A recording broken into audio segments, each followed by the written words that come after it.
இன்றைக்கு தேசிய ஜனநாயக கூட்டணி அரசாங்கத்தில் பாரத பிரதமர் திரு நரேந்திர மோடி அவர்கள் கடந்த 10 ஆண்டுகளாக இந்திய நாட்டினுடைய வளர்ச்சிக்காக பல்வேறு திட்டங்களை உருவாக்கி கொடுத்திருக்கின்றார்கள்.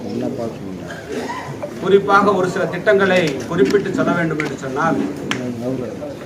பிரதான் மந்திரி ஆவாஸ் யோஜனா என்று சொல்லக்கூடிய கூரை வீடுகளை கல்வீடுகளாக மாற்றி கட்டக்கூடிய ஒரு திட்டம். இன்றைக்கு நம்முடைய மக்கள் வசதியாக வாழ வேண்டும் என்பதற்காக கூரை வீடுகள் எல்லாம் கல்வீடுகளாக மாற்றுகின்ற திட்டத்தில் அதன் மூலமாக ஏழை எளிய மக்களுக்கு அரசினுடைய உரிய அந்த திட்டம்,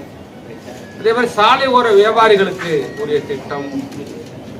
அதே மாதிரி கிசான் சன்மான் நிதி என்று சொல்லக்கூடிய நம்முடைய விவசாயிகளுக்கு ஆண்டிற்கு கிட்டத்தட்ட 6000 ரூபாய் கொடுக்கின்ற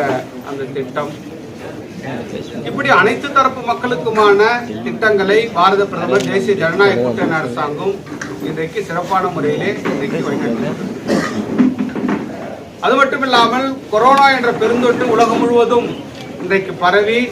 பல்வேறு உயிர்களை பலிகொண்ட அந்த தொற்றிலே இருந்து உயிர் சேதங்களை அதிகமாக ஏற்படுகின்ற உயிர் சேதங்களை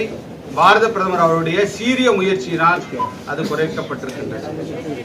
முதன்முறையாக இந்தியாவிலே தயாரிக்கப்பட்ட தடுப்பூசிகளை மக்களுக்கு இலவசமாக கொடுத்து அதன் மூலமாக இன்றைக்கு